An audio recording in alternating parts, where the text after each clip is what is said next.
तू परत आमच्या इलाक्यामध्ये घुसण्याची हिम्मत कशी केलीस? हात कसा आला? तुझ्या बहिणीचा हात मागायला आला आहे भिकारी. आम्ही एकमेकांवर प्रेम करतो. लग्न करायची इच्छा आहे आमची. विचारून घ्या तिला मी खरं बोलते की खोटं. बोला तिला. मृणालिनी, उत्तर का देत नाहीयेस? मृणालिनी, कुठेस तो? मृणालिनी!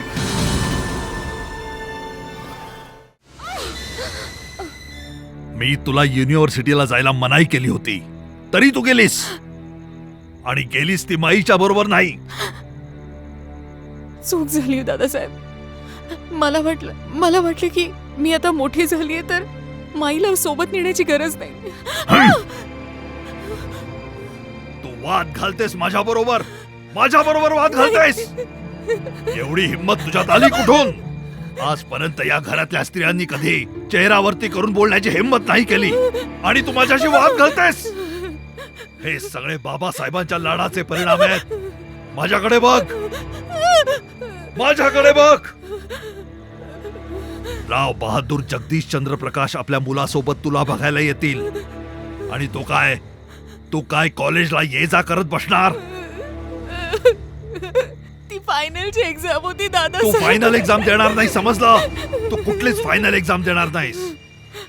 मुलींची जागा सासरी असते. तू काय नोकरी करणार? ऑफिसला हजेरी लावत बसणार काय? फायनल एक्झाम देणार म्हणे. बाबासाहेबांनी युनिव्हर्सिटीत तुला एवढ्या करताच पाठवलं की आपल्याला कोणी खानदानी श्रीमंत आणि इज्जतदार मुलगा मिळत नव्हता. आता तो आपल्याला मिळालाय. म्हणून आज नंतर तू कुठे बाहेर जाणार नाहीस, कळलं? समजलं?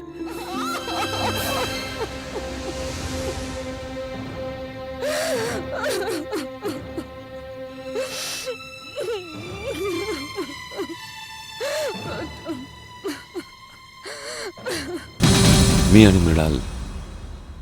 मृणालिनी एकमेकांवर प्रेम करतो बाबासाहेब. लग्न करायचं मला. काय म्हटलात? हे बोलायची तुझी हिम्मत कशी झाली? रणवीर,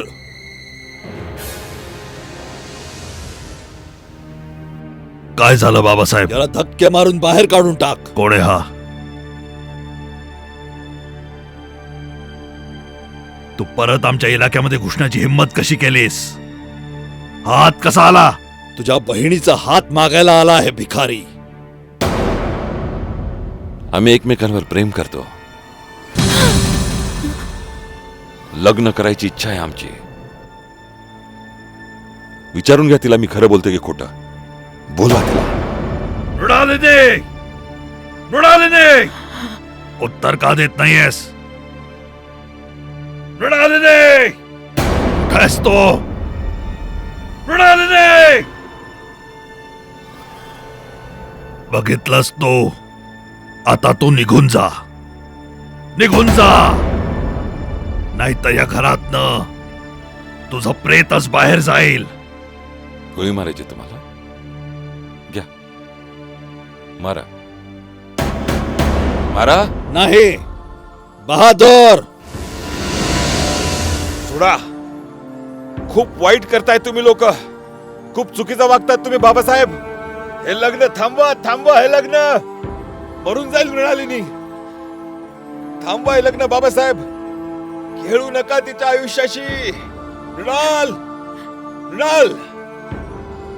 माझं म्हणणं ऐका. गौतम, प्लीज नका मारू.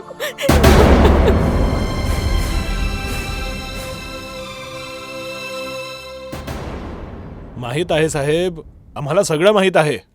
हे काम करण्यासाठी ठाकूर साहेबांनी कुणाला किती पैसे दिले आहेत आम्हाला सगळं माहित आहे.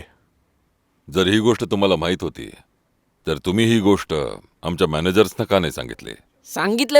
सांगितलेलं यांच्या घरी जाऊन सांगितलेलं. आम्ही सांगितलं होतं की पटकन काहीतरी करा, नाहीतर खूप मोठी गडबड होऊन जाईल.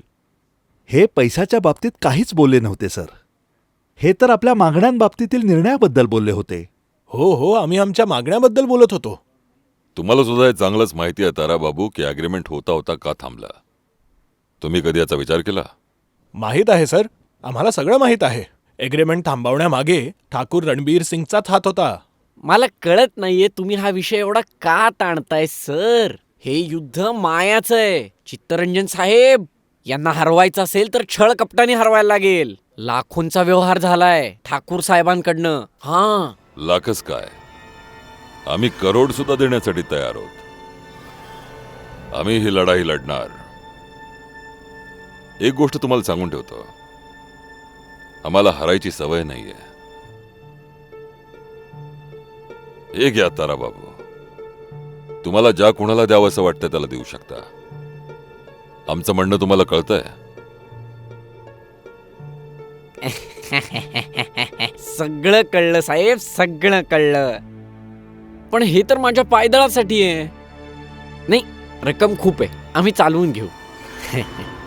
पण जोपर्यंत शत्रूच्या महारथी लोकांना एक एक करून बाटलीत नाही उतरवत तोपर्यंत किल्ला सर नाही होणार.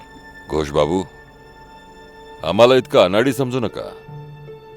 या खेळातले सगळे छक्के पंजे आम्हाला सुद्धा चांगलेच माहिती आहेत.